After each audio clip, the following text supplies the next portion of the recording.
welcome back to the Grave Consequences podcast. I am Caleb B. That's where you can follow me on Twitter. Follow Greg at X Maserati. Follow the show at GC_cast. Although be warned, we hardly ever use that Twitter. We are part of the Social Suplex Podcast Network. Follow that at Social Suplex on Twitter.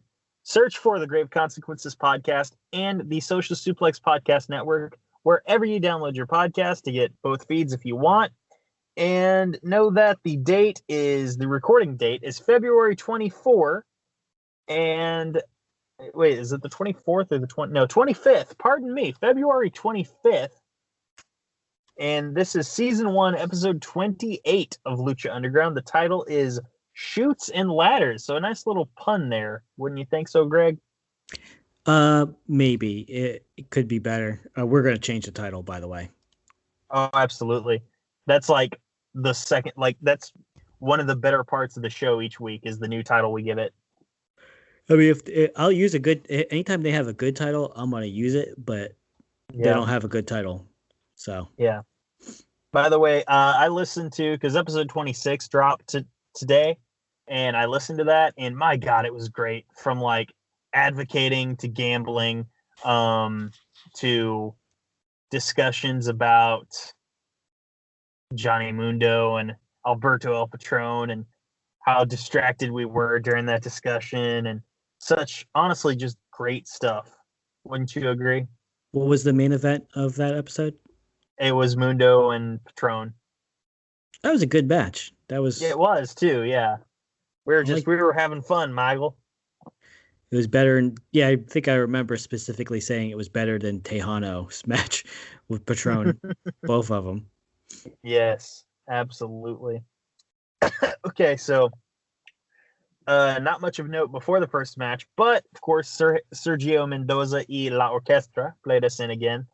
And the one thing when we went to the booth before the first match, Vampiro over these past few weeks he's been kind of hype, but he was especially hype and in an especially good mood during the intro to the show as well. He was probably on some good meds. Yeah, maybe so. Maybe so, man. Okay, first match of the night. It is the debut of Marty the Moth Martinez against the Lucha Underground champion Prince Puma. This was non-title. Before the match started, one thing I noticed is as Melissa was making her introduction, Marty was just hamming it up. He was even doing when she said the moth, he did the arm wave. Just ridiculous stuff, man. He's a goober. They're portraying him as a goober, but he does show, especially in this match, he does show some sadism a little bit, sadistic side. And he's also not stupid. You can tell he's not. He is putting on a front for sure. He might be a little socially awkward and gullible, but he pulled a fast one on Puma. He pretended to be a fan and then just came at him with a nasty clothesline. I gotta say, man, I don't know if you lariat. It was a great lariat, and dude, he could throw good punches. Yeah, I know it's a weird thing to say, but there's so many people that I won't name names because you can get into spats of people if you insult their favorite wrestler. But there's across many promotions, there's a lot of people that can't throw a decent fake punch. So when I see someone that's throwing his punches in the corner, they weren't those crappy punches you see where they're missing all the time, or they're opening the fist at the last moment and just bashing into him a little bit.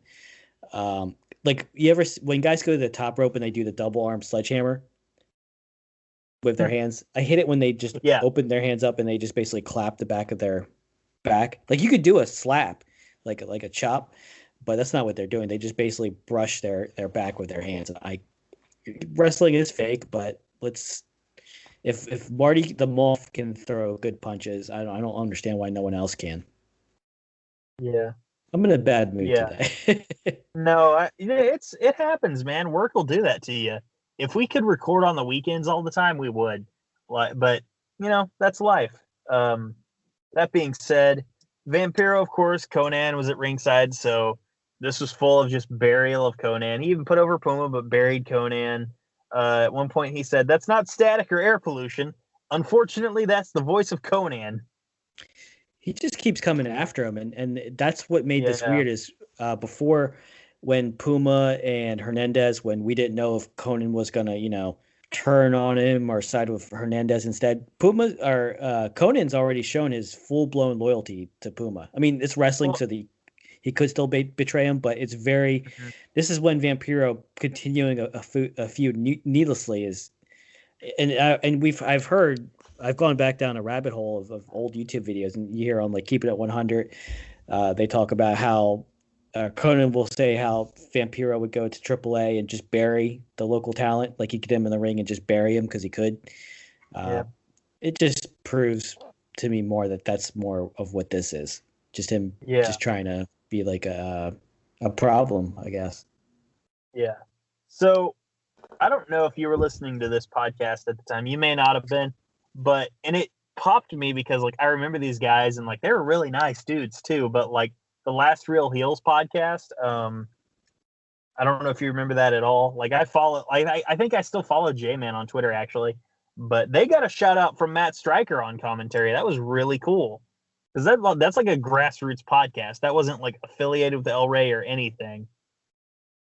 Well, they were trying to. I mean, for a while, a lot of promotions have tried to be as anti or bizarro WWE as possible sometimes, where they'll do something that is, just completely frowned upon about in the WWE. Like that's something you wouldn't see. So they think maybe it's a good idea to do the opposite. And sometimes it is, but sometimes it's not. Like when you say you're marking out while watching a match. Yeah. Don't throw the baby out with the bathwater and don't deal in absolutes. But that is pretty cool. I'm not familiar with the podcast, but maybe one day if Lucha Underground comes back, they'll give us a shout out. But like, and thank God for the Grave Consequences podcast for allowing us to get a reboot. And we can lie. We can tell them that we were the first podcast, like, because they're not going to talk to the other guys. Like, we could say, like, yeah, we created it, Social Suplex from the ground up, and then we invited, Keeping a Strong Style and One Nation Radio. We could just flat out lie. We could probably ride Vampiro this. For sure. And I mean, we could ride it until anyone finds out because they won't talk to anybody else, like El Rey. No. And the rest of Social Suplex isn't going to talk to El Rey. So I think we're golden. I think we got our meal ticket. I think we're good. I think we just need to edit this out of the podcast for sure. No, we can keep it in because it won't matter. Yes. Once it happens, it won't matter. That's fair enough. Yeah, that's fair enough. So you alluded to it earlier, but like the bell rings and Conan is like telling him to focus, all the while Marty's like trying to get a picture with Prince Puma, which of course it's a ploy. And Marty lariats the ever-loving crap out of Prince Puma. Yeah, I thought I misremembered. I thought they dragged on Marty being kind of like a goober for a longer time, and there might be a few more smaller segments, but he's already a killer. He's already a heel. There's no wishy-washiness about it. He's a heel. Even if I think he's also aware of it. He's not one of those confused heels that thinks they're actually the baby face. But he was doing some of those moth mannerisms. He was playing to the crowd, and that came out to be his hubris, and that's what helped Puma, get the win. And it was succinct. Like Puma definitively got a clean, strong win over him, but Marty didn't look like a jobber or a loser. It showed his strengths. Marty looked like, again, his hubris got the best of him. Like he went toe to toe in his debut. He went toe to toe with the Lucha Underground champion, and if not for his want to posture, he could have landed that moonsault and maybe even won. It was weird though that I forgot that his debut was against Prince Puma. Because I thought this week had the Hernandez versus Puma match. I suspect that's going to be next week. Actually, that may not even be next week because of something else that's happening next week. That's what I mean. Like it's they're making us wait for that.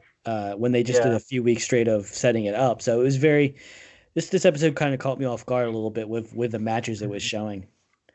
Yeah.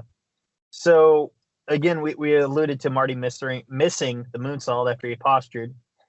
Puma landed a sick ass Blue Thunder Bomb and then the 630, and he got the win. What did you think of that Blue Thunder Bomb? It was I've mixed feelings about it, but all good. Like he was slow to set it up, and I was like, oh, okay, Yeah. he's just gonna land it. But he's still Prince Puma, so he like spun around with him before he dropped it. It was the slowest Blue Thunder, but also still a really good Blue Thunder Bomb. I think Jeremy's a big fan of that move, and I'm a big fan of it too. I like the Blue Thunder Bomb. Yeah. Few people, and I haven't seen him do it in forever, but like Sami Zayn could hit a crisp Blue Thunder Bomb in like 2016 all the way to like 2018. Dude, his Blue Thunder, I think Solo Monster was saying how he wished it was his finish, but everyone kicks out of it. And Sami Zayn does have an incredible. Sami Zayn is like better than I think he is when I'm just thinking about him normally. Like he's actually like incredibly good. Yeah, he's very good. He's very good. Let's see. Oh my God! After the match, Hernandez, comes down the steps, and Conan calls him a son of a bitch, and then he calls him baby nuts. I'm so glad you brought that up because I was waiting for us to bring this up. Oh my God! Did he used to call people baby nuts all the time? I think so. Yeah, I really do. Okay, here's a question for you. Do you like slap nuts or baby nuts better as an insult? Well, between the two, probably it's so hard to choose like a 1A, 1B situation, but I'm feeling baby nuts right now. Sorry if you hear a dog barking in the background. No, that's okay. I assume it's because there's a real dog in the background barking and not a ghost. Yes. Yeah, that would be because I am recording from the car. Is it still cold down there in Texas? Oklahoma, and no, it's not that cold. Okay. What was I gonna say? I don't know, dude. Baby nuts popped me pretty good because it was kind of like I don't know if that was supposed to get on the air because it was so not muffled, but it wasn't mic'd up when he said it. He was just shouting. Yeah. Or he had the mic and he had it by his hand and he just called them baby nuts, I guess. Dude, I thought that was hilarious. Yeah. It was, man. And like even the crowd, like they were really starting to hate Hernandez at this point. And they even give him a culero chant to compliment him. Yeah, he was. I love anytime the crowd busts out culero, I mark out so hard. Dude, looking back, dude, Hernandez was a good addition. Yes. It's a shame he couldn't stick around. It is wild to me. It is wild to me the 180 that we've done on him. I remember going back to this, and I don't know why because Hernandez. I think I was a little upset because he had that singles run and it was kind of meh in TNA. Yeah, I don't remember how long it lasted, but dude, I complete 180 because I remember hating him in Lucha, and I'm trying to think back. I don't remember why. I think I just blind hate, dude. Like it started out when we were reviewing it. I was like, man, I hate this guy, and it's one of those things where it's like, why do I hate this person? Like, and I'm a firm person believing like you can see somebody and be like, oh, fuck that guy, like, and everyone that looks like him just by the way they carry themselves or the way they look. I'm a firm believer in that, but I guess that's what happened with me and Hernandez because I love him in this. He's actually a great heel for Puma too because he's so strong and his moves are so high impact that he actually complements. It would be him versus Puma would be an RLPW match easily. Yeah, definitely. Oh, one thing, when Hernandez is like on the steps and he's clearly not coming in, Puma is like begging him in towards the front of the ring.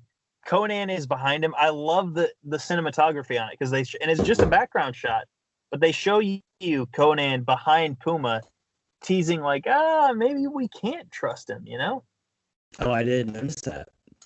Yeah, and to me it was like, okay, well, if it were anyone besides Conan, I would assume he's gonna turn. And the only reason I assume that Conan wouldn't turn is because he's so like he can barely walk, He's so crippled he can't turn. Is that what you're saying? No, I'm just saying, like, because the idea is like, okay, you do the Seth Rollins style heel turn from 2014 with the chair shot to the back, blah blah blah. But with Conan doing that, you would have to do it at like 1/5 the speed. Yeah, and I'll say, and take this as something I'm saying in a vacuum because I don't want to allude to future events. I'm not going to spoil what happens in the future, and I'm not alluding to anything that could happen. Like just is just in the moment how I feel and how I remember feeling at this point when I first watched the show. I never felt like Conan was actually going to turn on Puma. Mm-hmm. Would even though that they kind of have a lot of tension sometimes, you just never get the impression that Conan for real is going to turn. Like when we were reviewing the earlier episodes, when I was bringing up that point, that was something I felt kind of was nuanced that I missed before. I was like, oh, they kind of were pointing out that Conan may not be trustworthy, but I also think it's because it's Vampiro saying it usually that makes me go like, nah. You know what I mean? Like, because he's so crazy, he lies about everything. You're like, all right, man, sure, whatever. Yeah. Even back when I didn't know much about Vampiro when I first watched the show, I just had the impression like, okay, sure, okay, whatever, bro. Oh my god, yeah, that's a great point. It's one of those like your least favorite person made a great point. That kind of meme. Yeah, and it can be really. It's if it's someone that's not credible at all. I am a firm believer that a broken clock is right twice a day. Like a fool, you can probably learn something from, but I don't. But learning and trusting are two different things. Absolutely, they are. Absolutely. So next up, Vampiro interviewing Johnny Mundo, and one note: Mundo clearly reading from a script. Not great delivery from him here. I do love him repeatedly ducking Vampiro's question of, "Hey, why'd you throw Berto through the window?" And I love that just him ducking the question as much as possible. I was so annoyed by Vampiro in this interview that I didn't notice that he wasn't answering the questions. Like I can't remember thinking like, shut up. I just hate the fact that he's so antagonistic to the interviewee. And I think that goes back to what I was saying about what he did in AAA. Vampiro always rubbed me the wrong way. And I didn't know enough about him, but man, he is just awful in these interviews. Like I know he's the heel announcer. I think he's pretty much the heel, right? Even though he's defending Sexy Star. Even though he is the heel, he's not getting heat off of baby faces. He's just punking out everybody and just getting in their face. And man, I go through these interviews just wishing someone would swing on him. He's like the closest thing Lucha Underground had to Stephanie McMahon in regards to getting over at the expense of literally everyone. Damn, bro, that's a good point. I can. Fair enough. I actually think I had a point about that with Stephanie later on, but yeah, that's. I'm fully on board with that statement. That's exactly how it feels. Well, thank you. Mundo had a pretty good statement in here. He said Alberto is overconfident, overpaid, and overrated. I couldn't agree more, Johnny. He's the face. He's over like hell in the temple, but he is not really doing anything in there. Yeah. Oh, yeah, you mean Patron. Yeah, Patron is not really doing much of anything besides showing up as a AAA champion. At the time, it made sense because he was a AAA champion and Lucha Underground was a spinoff, and they were supposed to be a sister relationship going on there. And there continues to be, but I think contracts made it kind of messy. But yeah, Johnny Mundo is the face in this feud. Like Patron's the bad guy, and you're right, like, dude. Mundo, he did. Yeah, Mundo is not intended to be the face, but he absolutely is. Yes. Yeah, this storyline, like looking back, like I think it was just that he was a WWE champion showing up in the temple. I think that's where he got most of his, reaction from. Was like, oh crap. Mm-hmm. Like when Vince McMahon or I think it was Triple H showed up at an indie show once. Like you're gonna lose your fucking shit. Like the people that were there when Vince showed up, they probably lost their fucking mind. I would have lost my fucking mind. Okay. there was it was a 2006 Boston Indy, and Vince McMahon and John Cena were on the same indie show Dude, it's crazy. Like how in they must have 2006. Like this is at the beginning of the peak of Cena's run. dude, I think that was probably the coolest thing that those two as a combo probably ever did. Probably. Yeah. But what was I saying? El Patron is the heel. Oh, yeah, he's overrated. That's all. That's the only reason why he's getting his reaction is because he's an ex WWE champion. And yeah, I was gonna say that you're right. Johnny Mundo's delivery. I mean, he's still. I don't think he was a. Was he a? He might have been a heel in WWE, but this is his first time as a solo heel. He has to do all the talking. This is his first time as like a solo heel in a main event spot because, like, yeah, he did like some solo stuff in WWE's ECW, which was far and away the third most important brand. But that's really about it. Yeah, so this is his first time on that main event stage, and yeah, they probably could have. I mean, he's not a very good actor. No. He gets better because he gets more comfortable with his role on the And show. he was fine in like because I saw Boone the Bounty Hunter, and he was like fine in Boone the Bounty Hunter, but still a couple years off. I would say that he would be perfectly fine on like a TNT drama like Yeah. Thunder in Paradise, Hercules, Xena. He'd be fine on that. You know what I mean? Like those kind of shows where they're more campy. Yeah. Uh, he would be fine on something like that, where as a witty character. But this is his first. He has to develop his character. His character isn't really. He turned heel, but he's not there yet. I'll say No. that. No. I do like Johnny ending the interview. He says, "This is my world, but you already knew that." And then he does the wink, and I love that because they edit this in post. Obviously, he does the wink, and they add a sound effect as he winks. That popped me. I thought that was funny. Yeah, that was hilarious. So away from the Johnny Mundo interview to Dario Cueto talking to the crew, basically threatens them. He says like, "Hey, you got two losers and a gimp. It's a ladder match. You better win this. You're not going to apologize to me if you lose. You'll apologize to my brother." And he says, wait. He says, "I want you to get in there. I want you to win. I want you to make a sacrifice."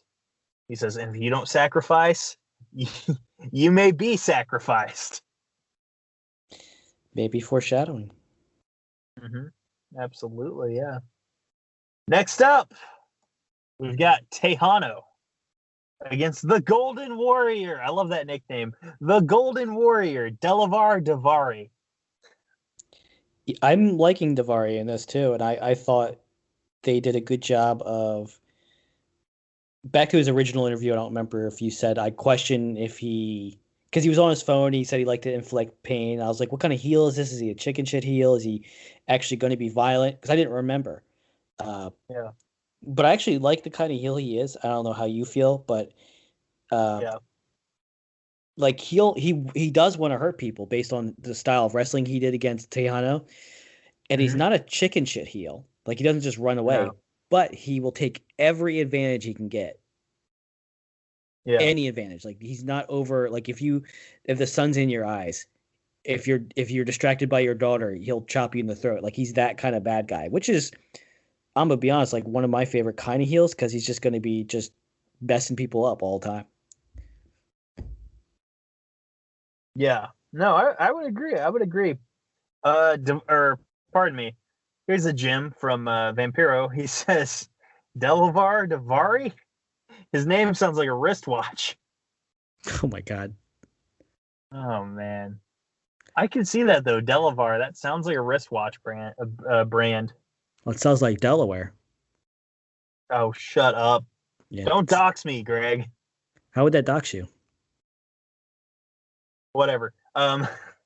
Moving forward, sir. Let's see here. Tejano. Oh, by the way, Davari gets in a bunch of offense here, and at one point Tejano lands a superplex, but after he lands, he's like favoring his shoulder, and you can tell he's favoring it as well. Oh, did he get injured in this match? He may have been banged up a little bit for sure, but that doesn't stop him from later on landing this smooth as hell leaping leg lariat It was a good move. It should never be a finisher, though. Yeah. Oh yeah, that's because that's Zack Ryder's finisher, right? Yep. Matt Cardona, you mean? Yes, Matt Cardona. Pardon me. Oh, Tejano also lands a code breaker, which, by the way, when someone the size and height and weight of Tejano lands a code breaker, it looks like it hurts like hell. Yeah, I mean it probably should pin you. I Yeah. don't. I'm not the biggest fan of code breakers, just because I could tell they're landing on their thighs. But if their knees were Yeah. pointed out, I'd probably like them more. Yeah. No, I get you. Tejano has the advantage when all of a sudden Big Rick attacks him. Let's see here. Big Rick says that, or pardon me, Vampiro says that Big Rick has thumped a lot of guys. His words. Another set of poor choice of words. Yep, absolutely. I love that when Daivari gets his drink back, as Big Rick is just wrecking shop. Again, Daivari gets his drink back, and the crowd is chanting "apple juice." It's like, that's amazing. I didn't even pick that up. What are the chances? What are the chances there actually was apple juice in there? It might be pretty high. I mean, I don't know. Do they have rules in Hollywood that you can't? It's just kind of shitty to drink while wrestling. Well, he didn't. I don't. Did he start out drinking? Like, that's pretty irresponsible.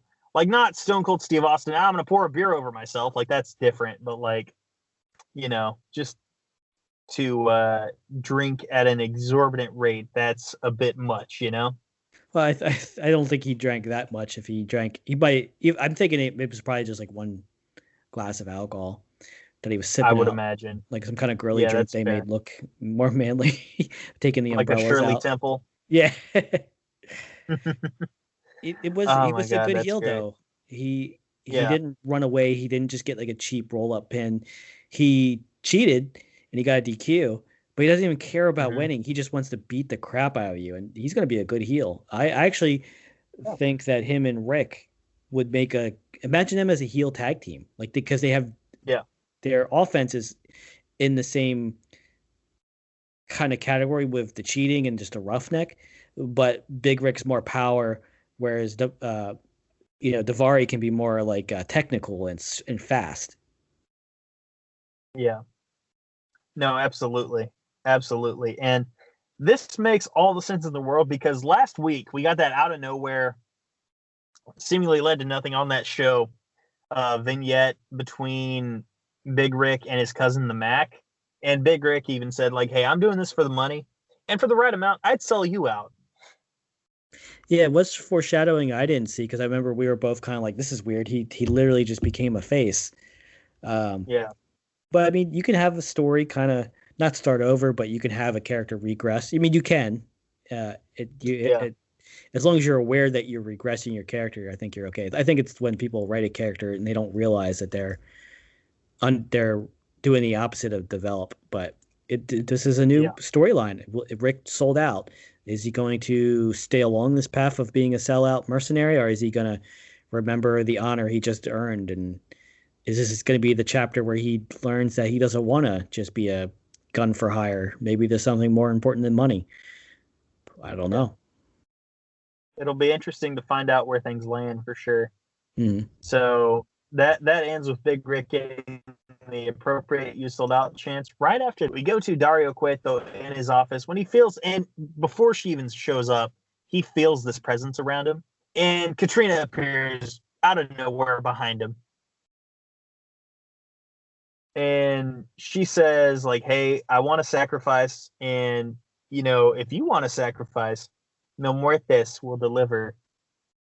Oh my God. And the look in Dario's eyes when Katrina says death match, truly amazing. Yeah, we got to let Rich know that we have a real death match coming up in Lucha if he wants to catch up real quick. Yeah, we can get him on the show for sure. Hell yeah, we could probably get him on the show. I bet we could squeeze out he could squeeze out an hour, I'm sure. Think so?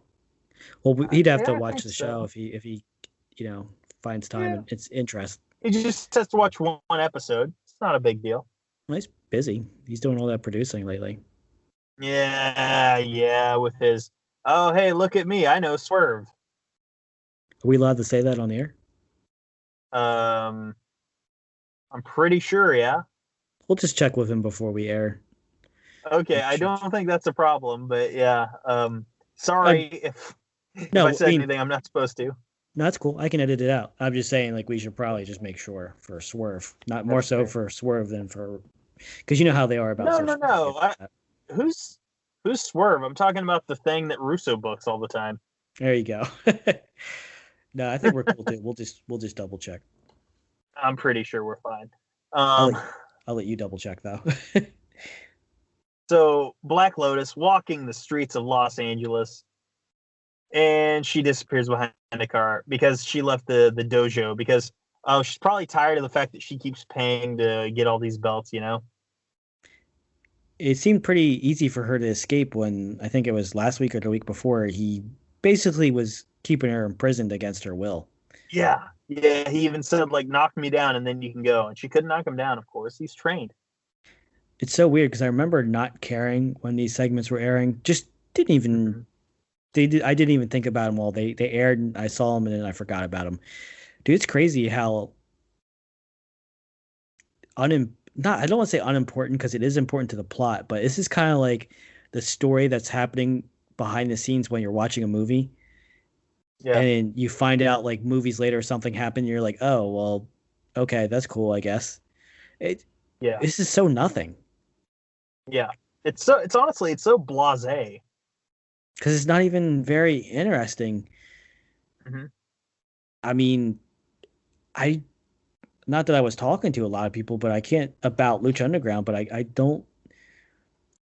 This is like very insane clown posse wrestling kind of like storyline, like a 14-year-old coming up, like, okay, we're gonna have ninjas, and they're gonna be fighting it's just you know what I mean, like when you're playing action figures when you're a little kid. This is the kind of storyline you come up with, Yeah, and there's really nothing to this. Like the characters aren't interesting, unless maybe yeah. you're a huge fan of luchador wrestling and you know Dragon Azteca. Because the I girl's a no guess. name.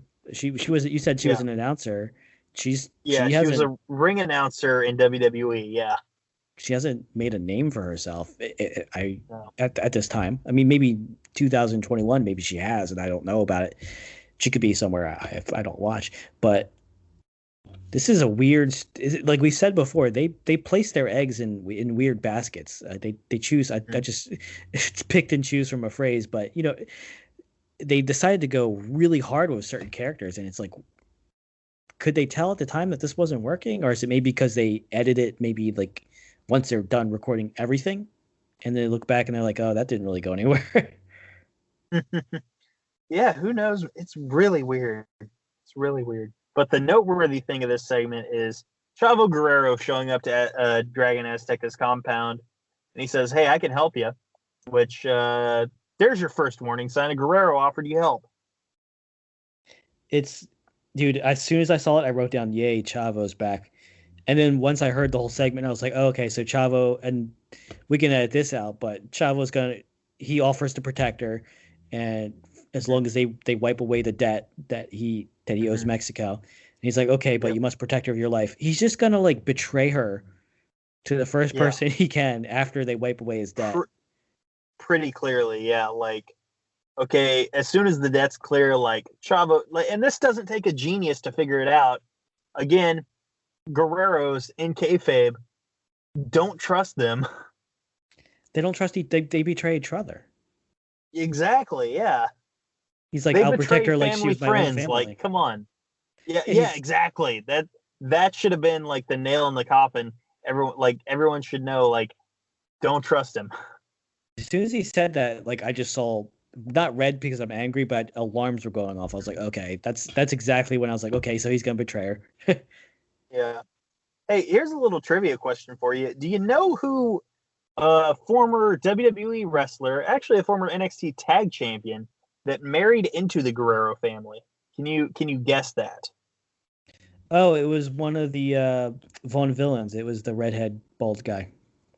Yes, Aiden English. Yeah, he is the um, son-in-law of Vicky, and I guess because Shawl is Eddie's daughter. So yeah, Vicky and Eddie.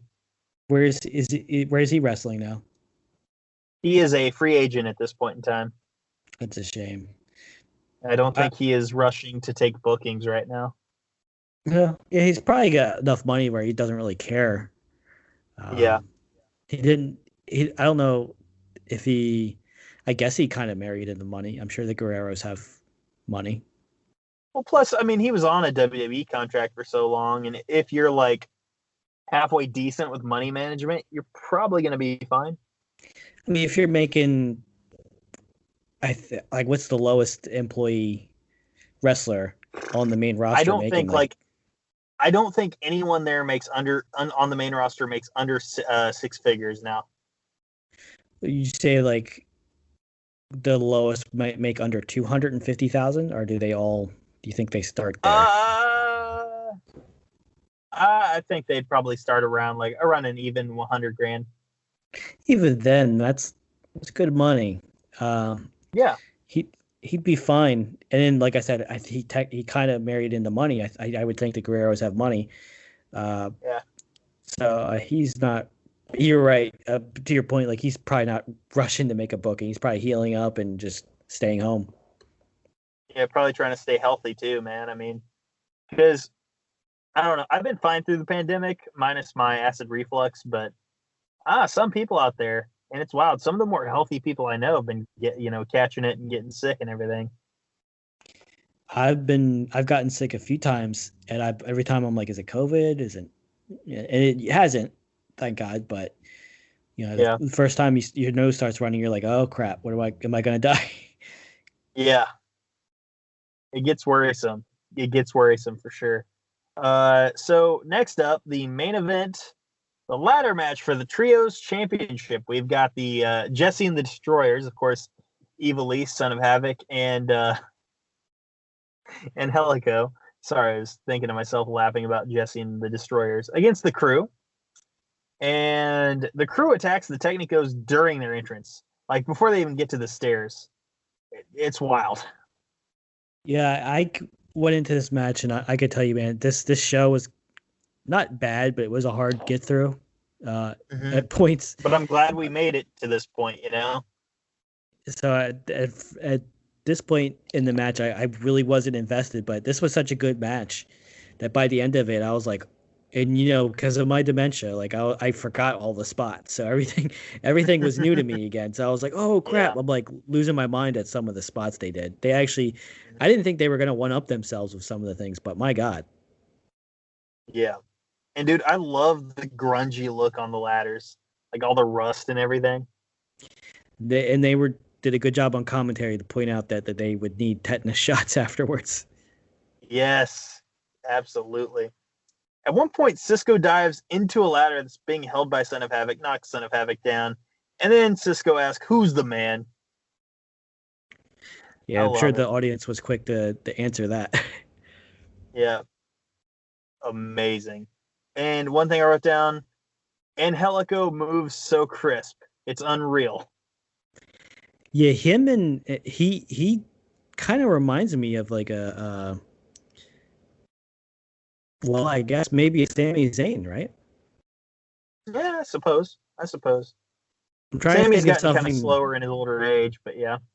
Well, he's probably they bang up, but like he does kind of like come across like. All right, let me say it like this: could you have seen Angelico being the champion instead of Puma,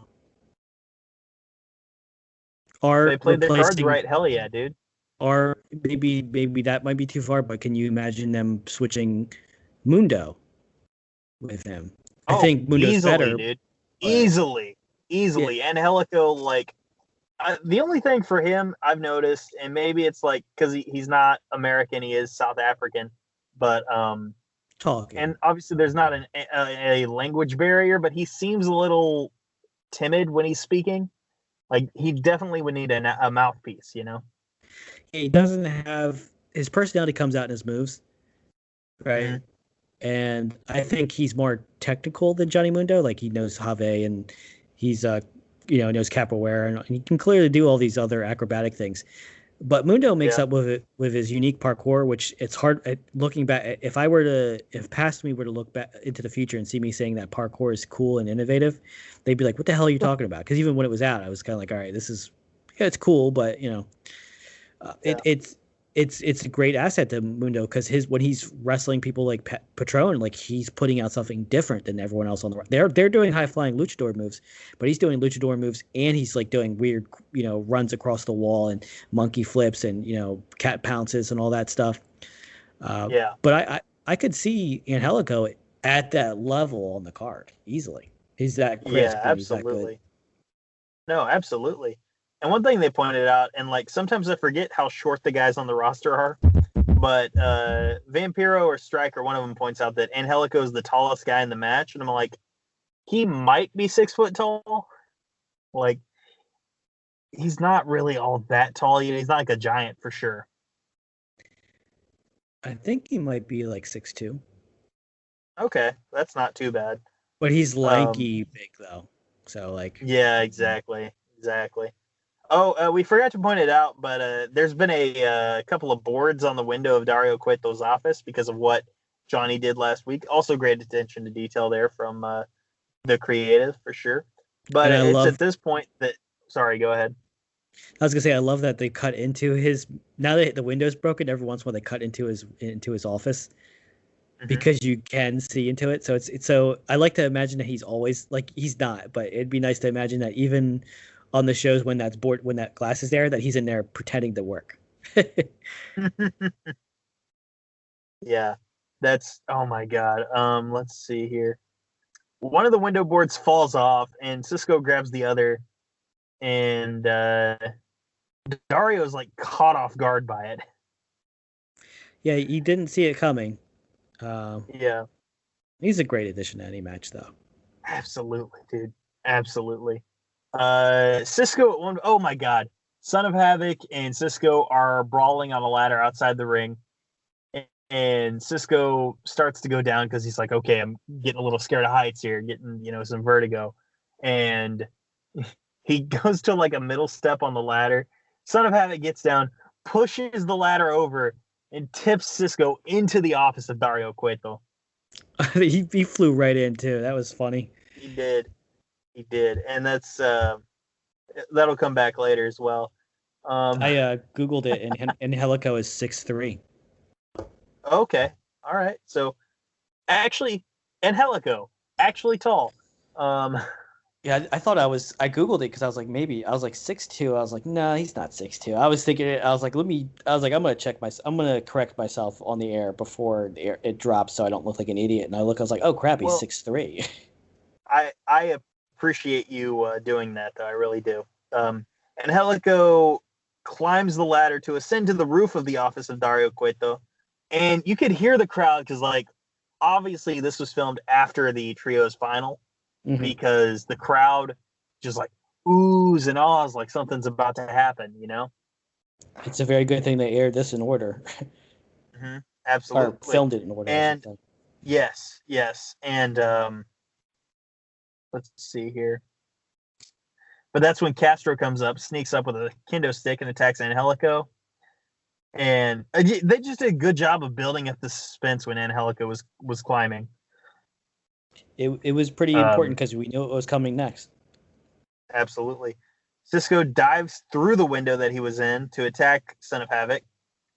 Later on, at one point, Havoc is in the ring with the chair, and he is just going off on everyone and anyone. Striker at one point even refers to him as Mrs. Havoc's baby boy.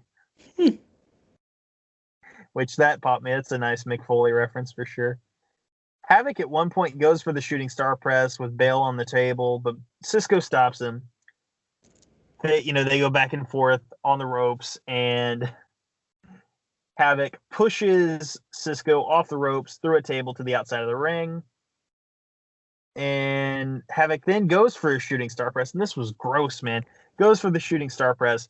His chest and his head land on the torso of Bale, but that's it. Like, he doesn't land it smooth, and the table doesn't break either. Yeah, he basically uppercutted his chin with who was on the table? Bale? Or Bail. just Yeah. Bale? Yeah, he basically Yep. uppercutted his own chin with Bale's chest. Mm-hmm. Like, I Mm-hmm. mean, Absolutely. it's not a fist, but his head was probably. I mean, if his jaw wasn't clenched right, he could have lost some teeth. Yeah, that could have been gross, man. Let's see here. Castro starts to climb the ladder as he's the only one standing. By the way, Evil Lise, during all of this, she has been off to the side, avoiding bumps like the plague because she's like shoot hurt. Yeah, I mean, her foot's in a cast, but you know what's she gonna do? Yeah, exactly. Fall? Yeah, exactly. Castro climbs the ladder. You can hear the crowd stirring as he's climbing the ladder. Like, oh my God, something's happening in the background. Who else? Angelico comes in, missile dropkick, clean as hell. Dude, a missile dropkick is like it's not always the most impressive move done, but my God, Yeah. I was looking at this, I was like, oh, he gets so much, not even height, just distance. Yeah. No, that's the thing. Like with the crossbody, it's like he had to clear height and he had to go to a certain range. He had to measure that shot for And he's sure. probably never done it before, so he's just done so No. many other jumps that he's so comfortable with his body that he knows, and his own Yeah. athleticism. He knows how far he can go, even if he's never done it before. He can be like he can just gauge it just by feel. Yeah. No, because people don't dive into the ring on a No. ladder. They dive out of the ring. Usually, yes. Yes. Which is Yes, kind of exactly. backwards if you think about it. Yeah, that's fair enough. That's fair enough. Let's see here. It's at that point Evilise comes in and slowly climbs the ladder, and Cisco goes to stop her, but she starts biting his hand, and Cisco like lets go of her, and all of a sudden we can't really see him. We can't get a good shot of him, but in the background, Angelico and Son of Havoc are holding the legs of Mr. Cisco, so he can't move, and he's just staring at Evilise as she struggles to get the titles down, but they win. The trios titles are retained by Jesse and the Destroyers once again. Good for them. The finish was a little clunky with Evilise taking forever and a day to get him down, but again, she's probably actually hurt, so I can't be too mad at her. And she's short.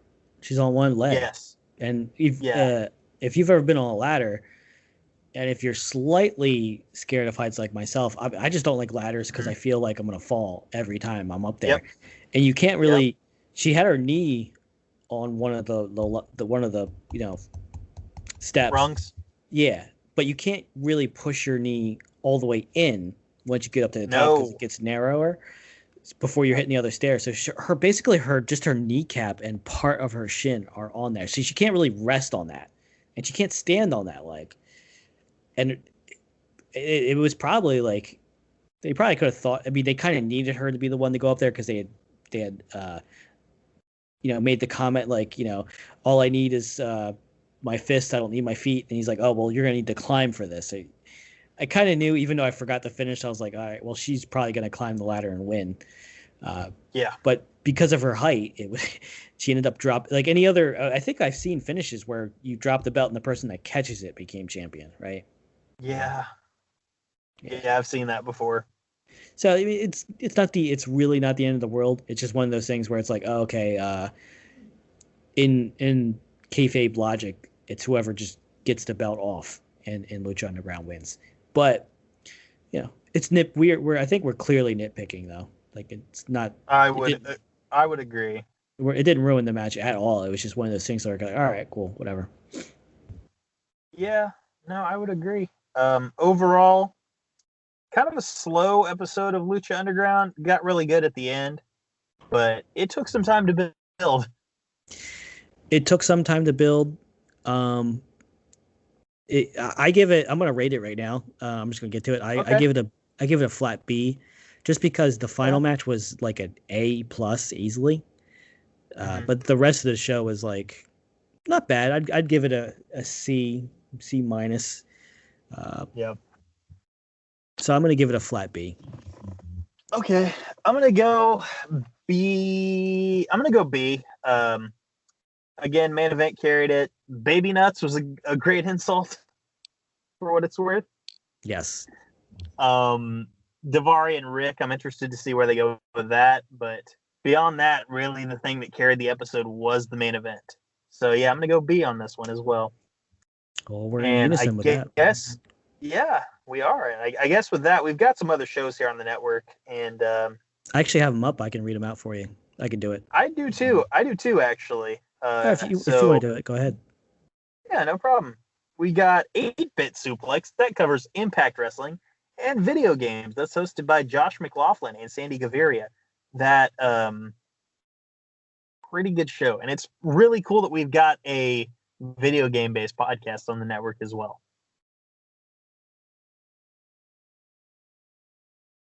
Greg, Yeah. what's with the silence, brother? What do you want me to say about that? I want you to be like, yeah, it's fucking great, Caleb. I love it. Well, I thought you were gonna just read through them all. Whatever, I'll do that. Okay. All Things Elite, hosted by Austin S. and my boy Floyd Johnson Jr., as it were. All Things Elite, of course, that focuses on AEW. Damn good show. Damn good show. You've got us, of course. You're listening to us already. Great Match Generator, DJ Cooks.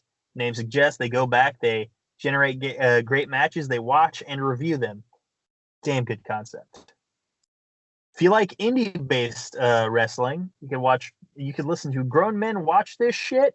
That's with James Vanderbeek. No, not that James Vanderbeek, of course. And Chris Bryan, aka Chris Things. So if you like indie wrestling, that's your pod. New Japan Pro Wrestling fans, if you want to hear us cover New Japan on this network, listen to Keeping It Strong Style, that is hosted by Jeremy Donovan, the boss here. And we've got the young boy as the co-host. That's right, Josh Smith.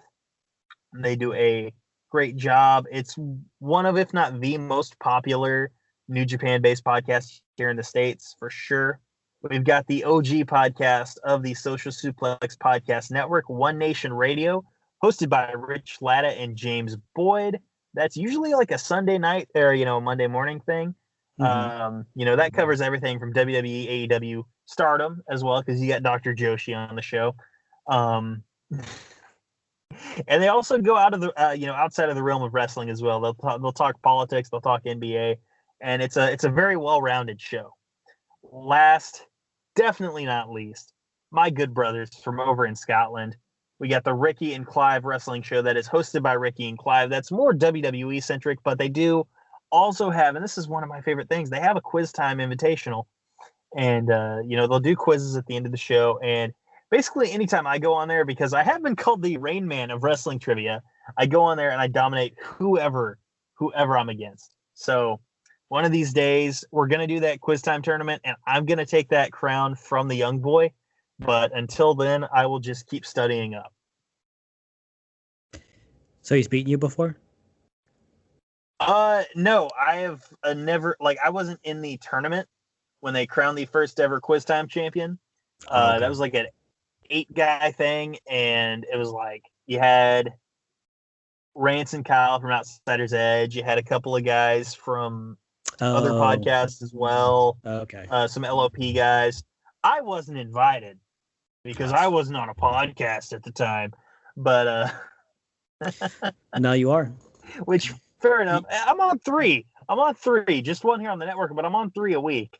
Well, not only are you on one on the network, but you are on the longest running Lucha Underground episodic podcast on all of Social Suplex. So always put that feather in your cap too. I was on the best ever 2-episode podcast series that has ever come across the Social Suplex Podcast Network. And I think that's true. I think that's a true statement. Yeah, absolutely. I don't think anyone could disagree. That being said, folks, thank you for listening. I want you to have a good night, or a good morning, or a good afternoon. It doesn't matter. And you know what? To all you doubters out there that would say, oh, there's no way Caleb could out-trivia the young boy, or Caleb could out-trivia Jeremy, or Caleb could out-trivia Rance, give me the chance, and I will.